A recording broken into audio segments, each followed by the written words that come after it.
Sejam todos muito bem-vindos, sintam-se na sua própria igreja, se tiverem uma igreja, se fizerem parte de uma. Se não fizerem, sejam sempre bem-vindos a voltar, quem sabe a ficar por aqui. Mas se forem de outra comunidade, leve também o nosso abraço. Que o Senhor abençoe os nossos irmãos. Meus irmãos, eu peço que vocês abram a Bíblia no livro de Apocalipse. Vamos dar continuidade ao segundo sermão dessa série. A primeira parte dessa série de sermões terá 8 sermões, depois voltaremos para Daniel, aí vamos para Apocalipse novamente, e assim vamos até o final do ano, Deus permitindo. O sermão de hoje traz por título, Diante daquele que vive. Versículo 9 do capítulo 1, acharam? Eu estou lendo na versão que está na Bíblia do escaninho aí à frente de vocês. Eu, João, irmão e companheiro de vocês na tribulação, no reino e na perseverança em Jesus, estava na ilha chamada Pátimos, por causa da palavra de Deus e do testemunho de Jesus. Achei-me no Espírito, no dia do Senhor, e ouvi atrás de mim uma voz forte, como de trombeta, dizendo: escreva num livro que você vê e mande-o às 7 igrejas, Éfeso, Esmirna, Pérgamo, Tiatira, Sardes, Filadélfia e Laodiceia. Voltei-me para ver quem falava comigo, e ao me voltar, vi 7 candelabros de ouro, e no meio dos candelabros um semelhante a um filho do homem, com vestes talares e cingido à altura do peito com um cinto de ouro. A cabeça e os cabelos dele eram brancos como alva-lã, como neve. Os olhos eram como chama de fogo. Os seus pés eram semelhantes ao bronze polido, como que refinado numa fornalha. A voz era como o som de muitas águas. Na mão direita ele tinha 7 estrelas, e da sua boca saía uma afiada espada de 2 gumes. O seu rosto brilhava como o sol na sua força. Ao vê-lo, caía aos seus pés como morto. Porém ele pôs sobre mim a mão direita, dizendo: não tenha medo, eu sou o primeiro e o último, e aquele que vive. Estive morto, mas eis que estou vivo para todo sempre, e tenho as chaves da morte e do inferno. Escreva, pois, as coisas que você viu, as que são e as que hão de acontecer depois destas. Quanto ao mistério das 7 estrelas que você viu, na minha mão direita. E quanto aos 7 candelabros de ouro, as 7 estrelas são os anjos das 7 igrejas, e os 7 candelabros são as 7 igrejas. Senhor Deus, estamos diante da Tua palavra, que acabou de ser lida e será exposta agora ao nosso coração. Que o Senhor nos ajude a consolidar a Tua palavra dentro de nós, a fim de que crie raízes profundas e nos dê frutos. Frutos de vida, frutos de testemunho, frutos de vida santa com o Senhor. Que nós sejamos assim preparados por Tua santa palavra para a nossa jornada contigo. Oramos em nome de Cristo. Amém.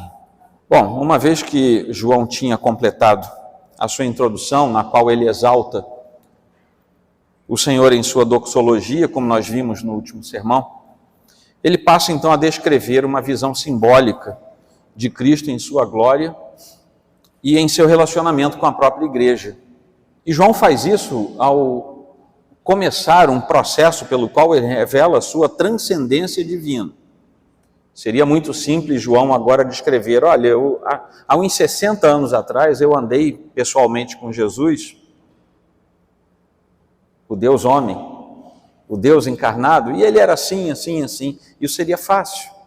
Nós nos lembramos daquelas pessoas que nós prezamos e conseguimos descrevê-las com uma certa facilidade. Mas não, ele agora descreve algo da transcendência de Jesus, algo para além daquilo que os olhos naturais podiam ver. E ele começa a fazer isso buscando simbolismos que vêm do Antigo Testamento.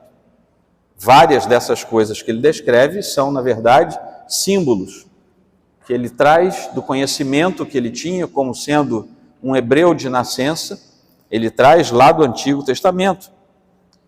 E ele se torna então fiel à visão que lhe era dada naquele momento, trazendo aqueles símbolos e escrevendo-os depois. Particularmente, ele traz vários desses símbolos do livro de Daniel, exatamente o outro livro que nós estamos trazendo para os sermões neste ano. No entanto, A visão que ele tem agora, ou melhor, a sucessão de visões, que essa é a primeira visão que ele tem, que vai até o capítulo 3, e a partir daí ele vai ter outras visões. Tem aspectos muito nítidos também do Novo Testamento. Mesmo que ele tenha ido buscar simbologias no Antigo Testamento, começa a revelar elementos que são nitidamente neotestamentários. Agora, nesse momento do escrito de João, Jesus é apresentado não apenas como aquele que tem controle sobre a igreja, mas também como aquele que está presente nela e que cuida dela. Então isso é muito claro no início da revelação que João está nos trazendo por ordem do próprio Senhor. A revelação ele resolve contar porque o Senhor ordenou que ele contasse. Então é Deus, através de João, dando uma revelação, primeiro para os irmãos do final do primeiro século e depois para toda a igreja a seguir. Como eu falei, haviam se passado uns 60 anos, arredondando, desde que João tinha visto Jesus, naturalmente falando, pela última vez. Não era fácil esquecer de Jesus, não é fácil se esquecer de uma pessoa marcante. Certamente você se lembra de pessoas marcantes, até mesmo que não as tenha conhecido pessoalmente, mas tenha visto imagens, vídeos ou fotos, ou mesmo, quem sabe, arte, pintura sobre alguém muito importante. Você olha para uma pintura de Lutero, você reconhece, foi alguém marcante. E assim, imaginem vocês, João, já agora um velho, um idoso, o último dos apóstolos vivo, ele se lembrava quem era Jesus, ele andou muito perto dele. Mas agora ele estava diante de uma manifestação muito diferente de Jesus. Esse Jesus que ele estava vendo agora não tinha relação direta, visual, com aquele Jesus que ele tinha visto 6 décadas antes e com quem ele tinha andado. Era muito diferente. As descrições que ele dá aqui não tem nada a ver com descrever como era o nariz, como era a boca, como eram os olhos, coisa que a gente faz com as pessoas. Mas agora, Jesus aparece a João na ilha de Patmos. É interessante que ele começa dizendo: irmão e companheiro de vocês na tribulação, no reino, na perseverança de Jesus, estava na ilha de Patmos por causa da palavra de Deus e do testemunho de Jesus. O curioso é que João, nós sabemos que ele estava preso na ilha de Patmos, preso por causa do evangelho, mas ele não faz menção a isso nesse momento. Pelo contrário, ele oculta o fato histórico de ele ter sido preso e estar ali a mando de um tirano do seu tempo, e ele coloca como tendo sido a motivação principal a palavra do próprio Jesus e o testemunho dele. Ou seja, eu estou aqui, estou encarcerado, mas isso não importa, importa que eu esteja aqui por causa do Senhor Jesus. Nós veremos nesse sermão de hoje a comissão de João e a descrição do poder e da glória de Jesus Cristo e por que Jesus resolve mostrar isso aqui. Ele está descrevendo isso nesse trecho e ele faz isso agora, depois de se apresentar, depois de dizer a que veio, depois de adorar o Senhor com aquela doxologia. Ele agora vai dizer: esse aqui sou eu e esse aqui é o Senhor a quem eu dediquei aquela doxologia que vocês acabaram de ler. Vamos nos lembrar que, embora seja um livro que nós não chamamos de epístola, mas João, ao escrever esse livro, mesmo se valendo da literatura apocalíptica, ele usa recursos da estilística epistolar grega, ou seja, ele escreve como se fosse uma carta, ele se apresenta como se apresentavam no início de uma carta, ele descreve determinados elementos que têm nomes. Todos os momentos da escrita epistolar grega tinham momentos bem delineados, até que lá no final ele vai se despedir também como se fosse uma carta. Ele usa o modelo da epístola e preenche com um formato apocalíptico. Então João era um bom escritor. Se ele estivesse por aí hoje, talvez ele estivesse lançando os seus livros e barrando Paulo Coelho. Ele era um bom escritor, ele conseguia fazer isso magistralmente, claro que sob inspiração do Espírito Santo. Então vamos lá, nos versículos de 9 a 11 nós temos a comissão de João. O que é que Deus mandou que João fizesse, e ele começa a descrever nesse momento. A missão de João vai se colocar claramente, registrar fatos que lhe serão revelados por visão. é bem claro. João, eu estou mandando você escrever com uma finalidade: revelar fatos, revelar falas, que você vai tomar conhecimento através de visões. Pega e escreve isso. Então nós temos uma ordem bem clara, e isso servirá para a igreja do final do primeiro século, servirá para a igreja dos séculos seguintes e servirá para a nossa igreja no século 21. A mensagem que Cristo traz, através da instrumentalidade de João, é de louvor e de repreensão, ao mesmo tempo em que é de exortação e de promessa. Então, ao mesmo tempo em que nós vemos a dureza da fala exortativa, nós vemos também a brandura e o amor com que as promessas de vitória eram aplicadas sobre a igreja do Senhor. Essas falas que virão, as revelações que virão, são relevantes para a igreja do Senhor em qualquer lugar, em qualquer tempo, até que o Senhor volte para buscar a sua igreja. Isso será de profunda relevância, porque tem uma relação direta com a vitória do povo de Deus, que é atrelada diretamente, como no livro se repete várias vezes, ao se manter fiel até a morte, para que então seja considerado um vencedor. Então esse livro ele estabelece processos nos quais a igreja tem a exortação sobre alguns dos seus dilemas e pecados, mas também tem a promessa da vindicação de Cristo, que é o Senhor da igreja, o noivo da igreja.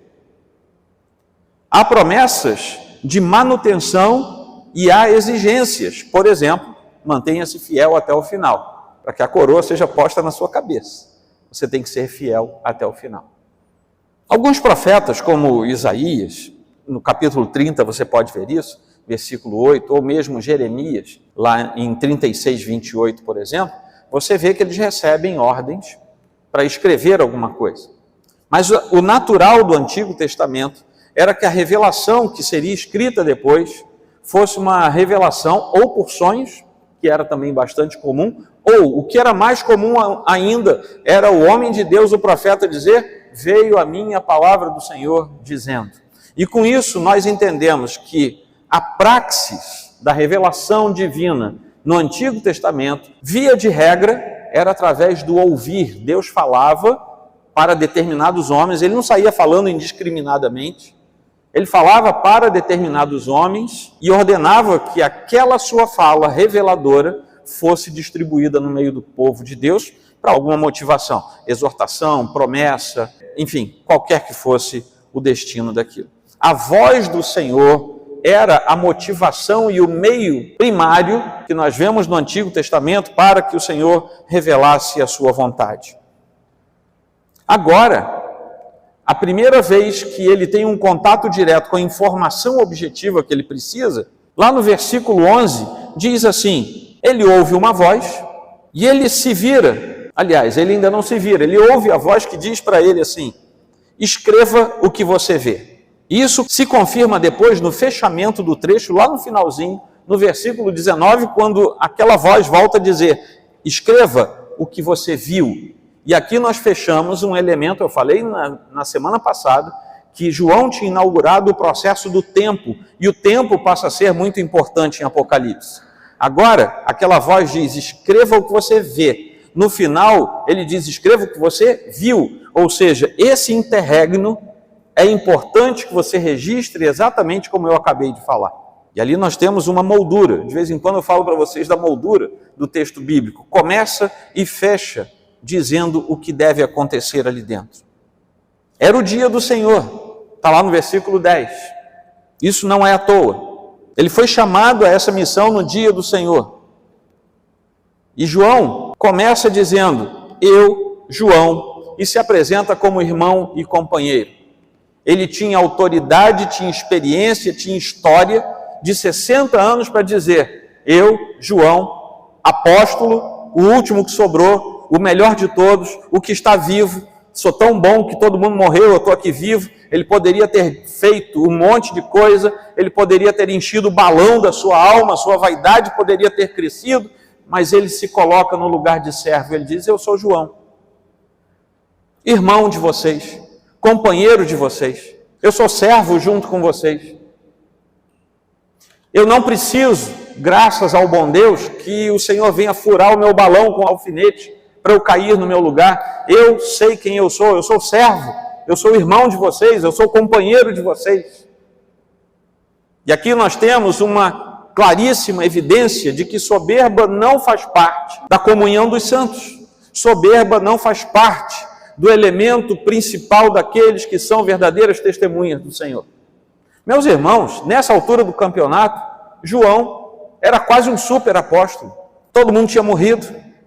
A igreja sabia, só sobrou um. Ele era conhecido em todas as igrejas daquela época. Ele podia pleitear para si muita coisa, mas não fez isso. Fica uma lição aí para a gente. E João, já se colocando dessa maneira, ele se mostra totalmente fiel ao chamado que o Senhor tinha dado a ele, aquela missão. Porque lá no capítulo 22, versículo 8, fechando mais uma dessas molduras, ele vai dizer assim, eu, João, repetindo, eu, João, como agora ele diz, eu, João, irmão e companheiro, lá no 22:8, fechando o livro, ele vai dizer, eu, João, sou quem ouviu e viu estas coisas. Eu anotei, porque o Senhor mandou. Eu não sou melhor do que ninguém, mas fui eu que vi, fui eu que ouvi. Está escrito aí para vocês verem. A comissão de João incluía ver e escrever fielmente tudo aquilo que lhe seria mostrado.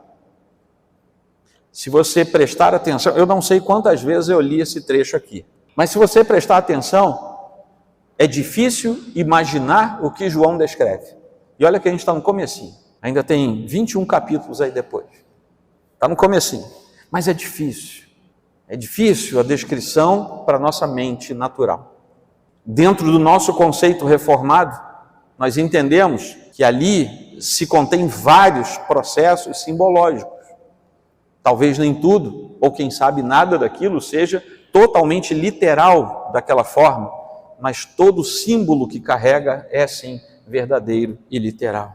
Um autor bastante conhecido, ele nos lembra que nós devemos esperar por Deus e permanecer firmes naquilo que o Senhor nos dá, contra toda e qualquer exigência de procedência maligna, da sociedade secular. Ele escreve isso no seu texto. E a base para fazer isso é estarmos de fato inseridos no contexto do reino de Deus. E aqui nós começamos a ser apresentados a uma estrutura, que é a estrutura do verdadeiro reino de Deus. O reino de Deus que começa a ser apresentado nos evangelhos do Senhor. O reino dos céus ou o reino de Deus, expressões intercambiáveis muitas vezes. E aqui nós estamos inseridos na manifestação final do reino de Deus.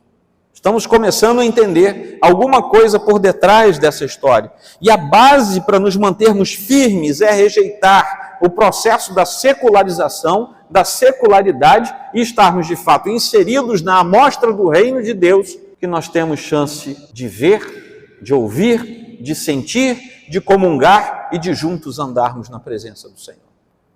Deus começou o seu reinado em Cristo Jesus, mas isso não está completo. Quem veio quinta-feira passada? Na quinta passada, eu falei que nós vamos tratar de uma coisa chamada já e ainda não. Vocês lembram disso? Ou já se esqueceram? Ainda lembram? Mas o fato é que algumas coisas, só para dar uma pincelada, algumas coisas já foram inauguradas no processo da história da redenção, enquanto outras vão ser, enquanto essas coisas que já começaram e que nós temos chance de perceber serão completadas na sua totalidade quando nós chegarmos na glória eterna na presença do Senhor, nosso Deus. Então nós como crentes já participamos do reinado majestoso do Rei, que é o Senhor Jesus. Nós já vivemos uma vida que é contrária às exigências do reino temporal, às exigências deste século. Se nós batemos no peito, nos arvoramos o direito de dizer que somos cristãos e vivemos segundo a agenda deste mundo, nós não somos cristãos. Não há possibilidade de servirmos dois senhores ao mesmo tempo. Não há possibilidade de eu dizer, Senhor Jesus, Tu és meu rei, e dizer a César, ó César, Tu és o meu imperador. Não há possibilidade. Nós somos estrangeiros, nós estamos de passagem, não somos daqui, o nosso reino não é este, não somos daqui, acabou, o nosso passaporte foi carimbado para irmos para casa. Não temos mais sequer afinidade por este mundo, não queremos mais isso. E não podemos, exatamente por isso, viver aqui como se daqui nós fôssemos. Não somos mais daqui. Se nós tivermos apreço pelas coisas deste mundo, alguma coisa está errada no nosso coração e precisamos, inclusive, verificar se somos ou não salvos pelo poder da cruz. Paulo diz lá em Atos 14, 22, que através de muitas tribulações nos importa entrar no reino de Deus. Não ceda às tribulações, às perturbações deste mundo, para ficar em paz com este mundo, porque é por meio das tribulações, Paulo nos diz, que importa entrar no reino de Deus. Não faça armistício com o mundo. O mundo está em guerra com a Igreja de Cristo. Desde que a igreja foi instituída, até o final dos tempos, até se concluírem os tempos, mundo e igreja não comungam de paz, estão em guerra. Amém? Vamos para a segunda parte, que é o poder e a glória de Jesus Cristo. Eu fiz algumas subdivisões, mas elas são bem tranquilas aqui. O início das visões vai do capítulo 1, versículo 12, até o final do capítulo 3. Porque nós agora teremos as visões das 7 igrejas, serão os 2 próximos sermões, em que estaremos sobre o Apocalipse, e ali se concentram, essas visões daqui por diante, vão se concentrar naquelas igrejas mencionadas inclusive nominalmente, aqui no versículo 11, citam as 7 igrejas. Mas eu falei para vocês, e eu sustento essa opinião, que aquelas 7 igrejas com todos os seus problemas e também com os elogios, nós temos vários elogios ali às 7 igrejas, os prós e os contras, as advertências e o carinho do Senhor. Aquilo representa a totalidade da igreja, a totalidade da igreja visível, porque nada daquilo que serve de exortação do Senhor poderia se aplicar à igreja perfeita, à igreja santa, à igreja imaculada do Senhor. Trata-se, portanto, de uma visão com 7 igrejas, cujo destino interpretativo é todo o universo da igreja visível. Ao final de tudo, o Senhor antecipa a João a revelação de que os 7 candelabros que ele viu, na verdade, são as 7 igrejas. E no meio desses 7 candelabros, ele vê a figura do Cristo glorificado pela primeira vez. Aqui no Apocalipse é a primeira vez. Denotando, talvez, sobre aquelas igrejas com tantas demandas e pecados que vão ser pronunciados, que aquele que ali estava no meio daqueles candelabros era um semelhante ao Filho do Homem, que continua no meio das igrejas a despeito dos seus pecados, a despeito das suas fragilidades. Aquele, como Filho do Homem, continuava no meio dos candelabros. Não as deixava abandonadas, mas estava com elas. E o Cristo glorificado, que é o próprio Deus, o vencedor cósmico, bem como o Cristo ressuscitado, ele vai ser tratado como soberano de toda a história. E João resgata magistralmente a ideia do governo soberano do Senhor sobre tudo e sobre todos. Ele tem a visão gloriosa do Senhor, isso está dos versículos de 12 a 16. Essa visão de abertura serve de padrão. Todo o livro vai trabalhar a partir do paradigma dessa primeira visão do Cristo glorificado. Agora, nada daquilo que ele descreve parecia ser muita novidade para ele.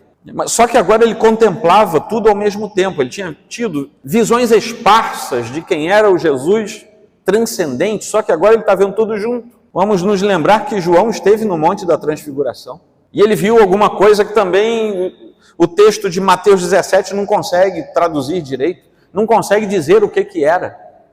Mas João estava lá. Ele já tinha tido muito antes, muito tempo antes, um lampejo da visão que ele teria décadas e décadas à frente. Ele já tinha visto Jesus no estado glorificado, porque ele estava entre os discípulos quando Jesus ressuscita e se mostra glorificado entre eles. Ele estava lá comendo, conversando, não sei fazendo o quê, com tudo trancado, e Jesus aparece lá no meio. Ele já tinha visto manifestações, pelo menos diferentes, de Jesus, que não eram apenas as manifestações da natureza humana. Ele tinha visto o corpo ressurreto de Jesus, depois de levantado do sepulcro. Ele estava familiarizado com as imagens do Filho do Homem glorificado, inclusive pelo que ele sabia das revelações do Antigo Testamento, como, por exemplo, Daniel 7. E essa visão de Patmos remetia a tudo aquilo. Ele se vira, depois de ouvir uma voz atrás dele, ele ouve uma voz, versículo 10, achei-me no Espírito no dia do Senhor, e ouvi atrás de mim uma voz forte, como de trombeta. O que é uma voz como de trombeta, gente? Pessoal da música aí. Imagina, se fosse eu já tinha tido uma síncope, estava morto lá, né? Você imagina, você está quieto, tendo uma visão, ou seja, você está em êxtase, de repente, alguém fala, mas não é uma voz, é uma trombeta, ou é uma voz que parece com trombeta, eu não sei. Tem coisas que eu prefiro dizer que eu não sei, porque se eu falar muito eu vou inventar. Mas que deve ter sido, pelo menos assustador deve ter sido. Trombeta assusta. Seguindo aqui, fala para ele, então aquela trombeta ou aquela voz parecida com trombeta é inteligível, porque ele entende o que ela fala. E mandou que ele escrevesse. Quando ele vira para ver quem é que estava falando, depois que ele ouviu a mensagem, ele vira para ver e não vê ninguém, a não ser um que se parecia com o Filho do Homem, que estava andando no meio de 7 candelabros. Candelabro de ouro com 7 braços, que na tradição judaica se chamava de menorá, era um dos elementos de artífice que estavam desde a fundação do culto a Yahvé, a Jeová, no meio do povo de Deus. E ele precisava ficar aceso, porque aquela luz tinha todo um simbolismo. Era a luz, era o próprio Deus se manifestando em luz, em forma de luz. Ou a emissão da luz do próprio Deus que guiava o povo, aclarava o povo. Tinha 7 braços. Mas ele não viu uma menorá com 7 braços, ele viu 7 menorais, cada uma com seus 7 braços. E ali no meio, devia estar disposto em forma de círculo, não sei, mas ali no meio, uma figura que lembrava ele, homem, estava andando. O que nos lembra, embora não seja provavelmente a mesma figura, mas nos lembra muito aquele 4º homem que aparece na fogueira. Não se sabe explicar, era semelhante ao Filho do Homem, aparece ali. Não é curioso? Só não vale botar isso lá no para-choque do carro, né? É guardado pelo 4º homem da fogueira. Não tem um negócio assim? Faz isso não, tá? Deixa isso para lá. Se eu souber que é da minha igreja, vai parar no conselho. E ali está aquele simbolismo. Olha quanta luz, olha a direção da igreja, olha aquele brilho da presença do Senhor, e lá no meio, ele andando. Uma imagem como que de Filho do Homem. Os candelabros lá desde o Antigo Testamento simbolizavam os olhos do Senhor. Se você for olhar lá a constituição daqueles objetos, você vai ver que uma das suas representações eram os olhos do Senhor, os olhos que percorrem toda a terra. Os olhos do Senhor estão sobre todos, estão sobre todo lugar. Mas aqui em Apocalipse, não é apenas uma menorá, não é apenas um candelabro, que era suficiente para um tabernáculo, era suficiente depois para um templo. A coisa agora está perfeita, porque são 7. Apesar de as cartas serem endereçadas aos anjos, o conteúdo, sem dúvida alguma, é dirigido a todas as igrejas, inclusive a nós. Os candeeiros, são os candelabros, são objetos que trazem luz e são também um símbolo apropriado da própria igreja. Não é à toa que o Senhor Jesus diz que nós temos que ser sal e... Vou falar de novo, porque eu acho que você não prestou atenção. Não é à toa que o Senhor Jesus diz que nós temos que ser sal e luz. Nós somos a luz que brilha da parte do Senhor neste mundo que jaz no maligno e que está em trevas. Nós precisamos ser a luz do Senhor. Por isso que não há como nós termos pacto com o reino deste mundo. Nós somos outro reino, um reino que tem luz, enquanto nos aproximamos e convivemos no reino das trevas. Estamos aqui no meio. E a nossa função como Igreja de Cristo é mostrar a hediondez e a feiura do pecado, a fim de que muitos, vendo isso, creiam na palavra do Senhor e se tornem filhos de Deus pela ação do poder da cruz. Esse é o nosso papel. Mas tem também uma voz poderosa do Senhor, que vai até o versículo 18. Ao ver o juiz perto dele, João não aguenta, ele cai desfalecido, diz aqui que é como se ele tivesse morto. Mas ele foi reanimado pelo Senhor, que se revela como o primeiro e o último, que é um título exclusivo do Senhor, conhecido desde o Antigo Testamento. Lá em Isaías 44, 6 diz: assim diz o Senhor, o Rei e Redentor de Israel, o Senhor dos Exércitos, eu sou o primeiro e eu sou o último, além de mim não há Deus. Antigo Testamento. O mesmo livro do mesmo profeta, capítulo 48, versículo 12, diz assim: escute, ó Jacó, e também você, Israel, a quem chamei, eu sou o mesmo, sou o primeiro e também o último. Existe também uma relação direta nesse processo com o eu sou dito pelo Deus homem lá no Novo Testamento. Jesus Cristo, Deus encarnado, também traz para si o poder de dizer eu sou. João 8,58. Antes da cruz, antes da ressurreição, portanto. Em verdade lhes digo que antes que Abraão existisse, eu sou. Jesus Cristo também é o primeiro como Criador. No princípio era o Verbo. E o Verbo estava com Deus e o Verbo era Deus. Ele estava no princípio com Deus. Todas as coisas foram feitas por Ele e sem Ele nada do que foi feito se fez. Essa é a abertura do livro de João, o mesmo João que agora está escrevendo o Apocalipse. Ele é o autor da salvação, como nós podemos ver lá em Hebreus 2,10. Ele é o primogênito dentre os mortos. Colossenses 1,18.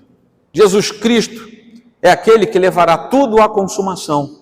Assim sendo o cumprimento de todas as coisas, Ele é o fim.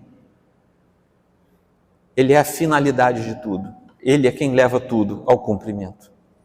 A fala de Jesus acalma as preocupações de qualquer cristão. João tinha desabado. A fala de Jesus o levanta, o acalma.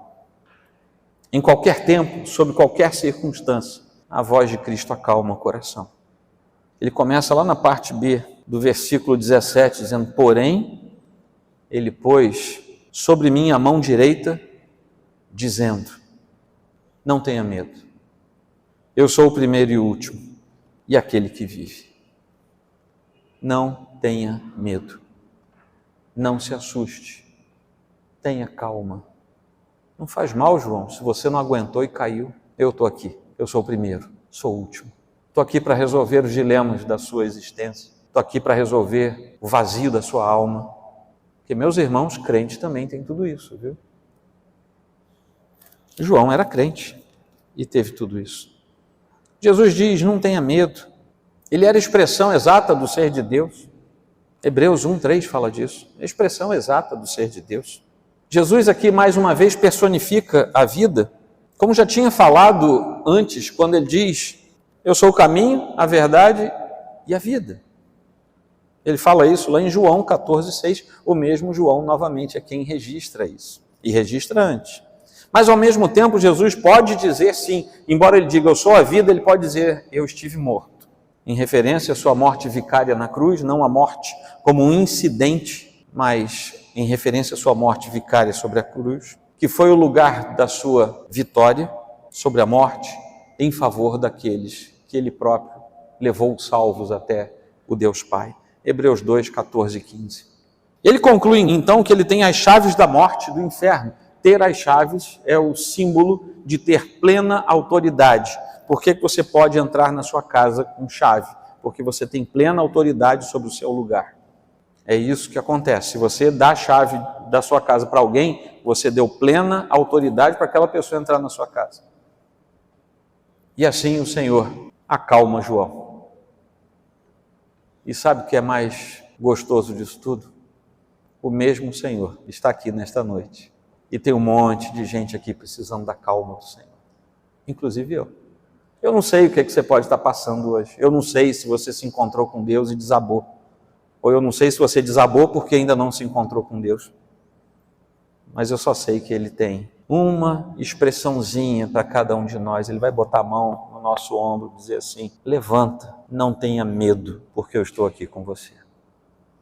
Até que vai chegar uma hora em que todos os que se acham nos túmulos ouvirão a voz dele e sairão.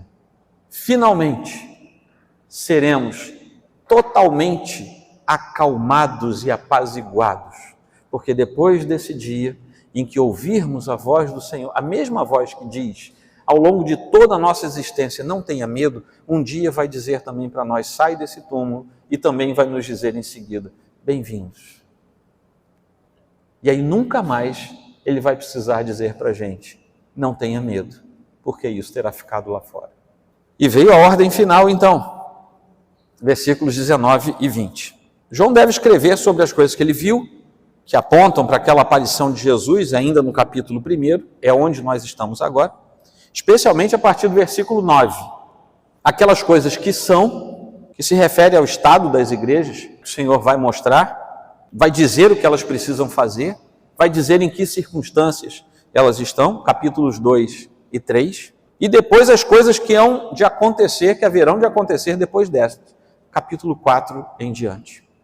As coisas que ele viu, as que são e as que acontecerão depois destas, numa alusão muito clara às revelações que ele receberá a respeito do fim dos tempos e que ele vai registrar até o final de tudo. Essa fórmula com 3 tempos mostra a completude do tempo.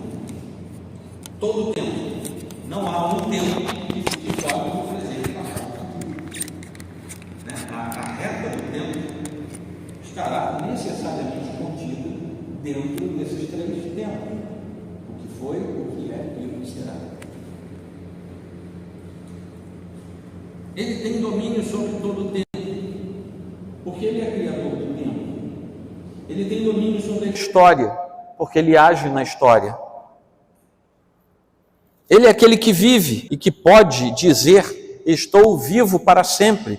E o sempre quer dizer antes, agora e depois. O sempre é sempre. O sempre não tem o limitador temporal. O sempre se refere a uma eternidade. Ele recebe a incumbência, João, de imediatamente após esse contato que nós acabamos de ler, e o que nós veremos nos capítulos 2 e 3, escrever para aquelas igrejas, aquelas 7 igrejas, endereçando cartas para os anjos da igreja, que nós vamos ver que podem ser anjos mesmo, ou podem ser os pastores, os líderes daquelas igrejas. Uma coisa ou outra pode fazer parte da informação aqui.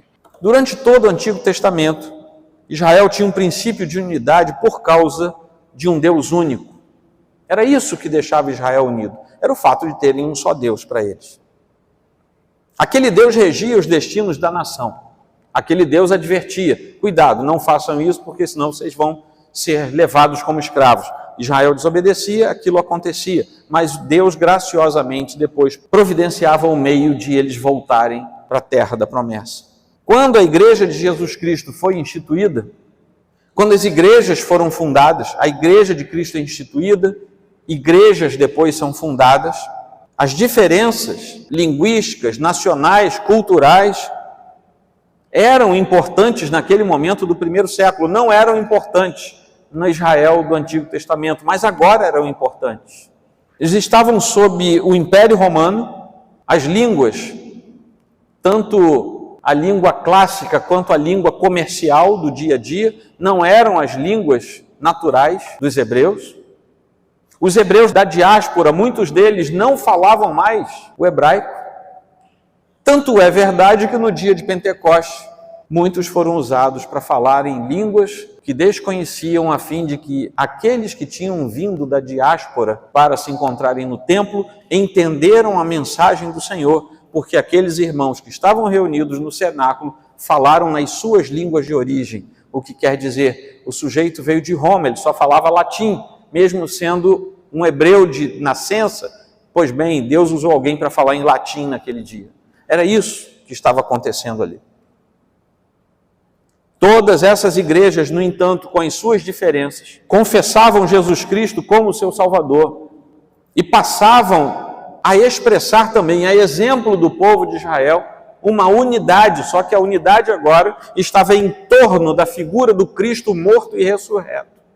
E assim nós estamos até hoje. E a igreja visível, que faz parte da igreja invisível, que estará no céu pela eternidade, é exatamente essa igreja. Uma igreja com diferenças, uma igreja com ritos, uma igreja com liturgias, com roupas, com línguas, com princípios motivacionais, muitas vezes absurdamente diferentes, no entanto, que tenham a unidade em torno do Cristo morto e ressurreto.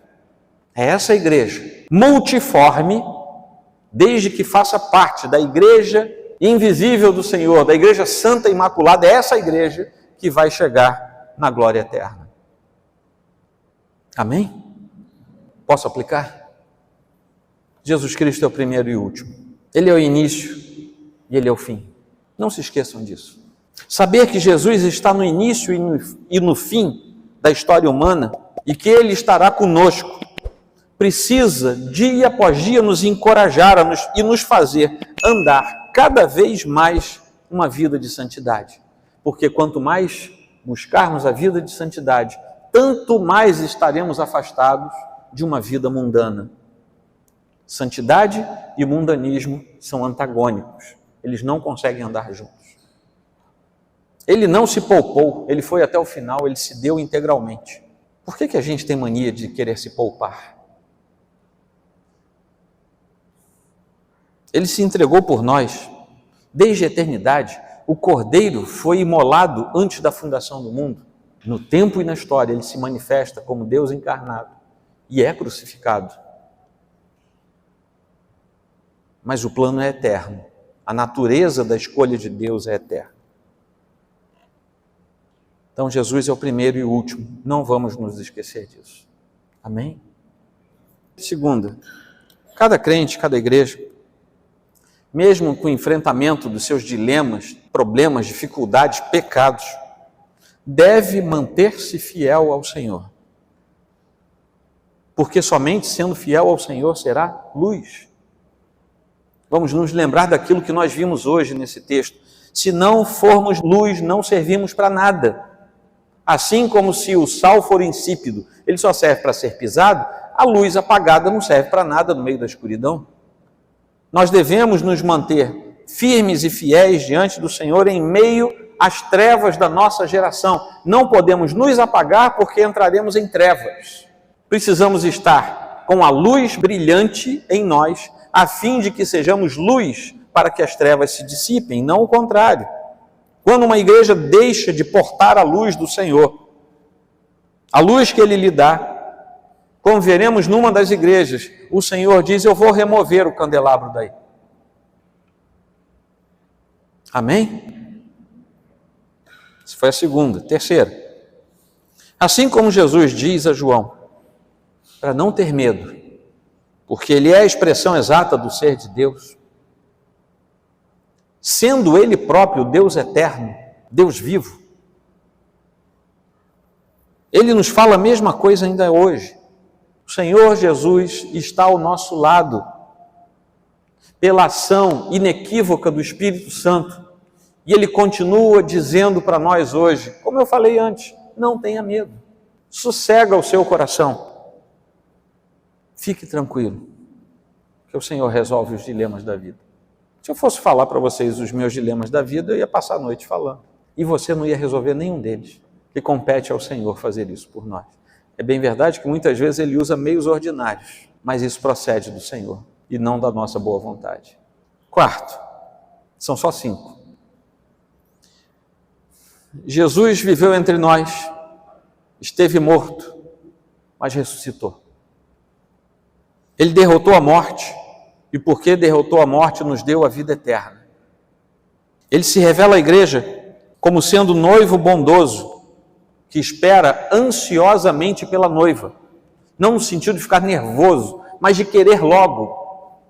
É nesse sentido que ele ansiosamente espera pela noiva.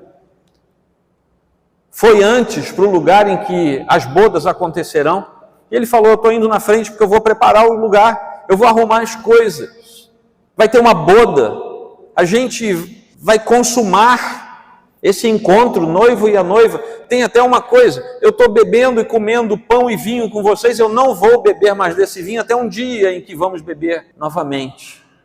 E a gente vai ver quando chegar lá em Apocalipse 19, esse momento. Ele foi preparar o lugar de honra para a noiva que vai chegar.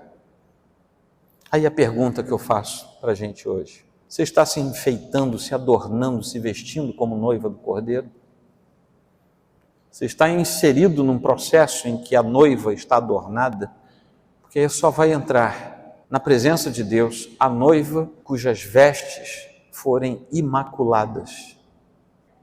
E nós só pertenceremos a essa noiva imaculada se nós tivermos vestes imaculadas.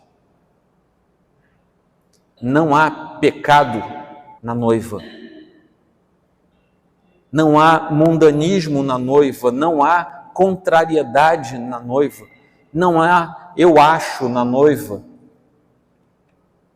não há aquela frasezinha, não faz mal, isso não faz mal, não está na boca da noiva. A noiva é santa, é imaculada, e nós precisamos estar assim para chegarmos à presença do Senhor. Finalmente, sem você se esquecer da primeira pergunta, se está se vestindo como noivo, essa noiva, temos a fórmula de 3 tempos, o passado, o presente e o futuro, que nos mostra a completude do tempo, uma clara conotação daquela revelação que foi dada a João e a revelação de todo o percurso da história da redenção que nos é dada pelo Senhor. A sua conclusão de que ainda coisas vão ocorrer para nós, mas nós não sabemos quantas coisas nem por quanto tempo. O Senhor não revelou isso. Está sob o poder e o domínio do Deus Criador definir e determinar essas coisas. Por quê? Ele é aquele que vive, Ele é quem vive para sempre, Ele é quem está fora do tempo, observando todo o tempo, o passado, o presente e o futuro, numa só visão. Nós não conseguimos fazer isso. Ele pode dizer: eu estou vivo para sempre. Eu já estive morto, mas eu estou vivo e vivo para sempre. E aí a pergunta final deste sermão é a seguinte: você faz parte dessa história? Você faz parte da história da redenção? Não estou perguntando se você é membro de igreja. Estou perguntando se você faz parte da história da redenção. O sangue de Cristo já lavou você? Aquele que esteve morto já resgatou você? Porque hoje ele está vivo e ele sabe por quem ele morreu. E eu deixo essa pergunta para cada coração. Cada um de nós precisa responder essa pergunta. E precisa respondê-la de modo honesto na presença do nosso Deus. Amém?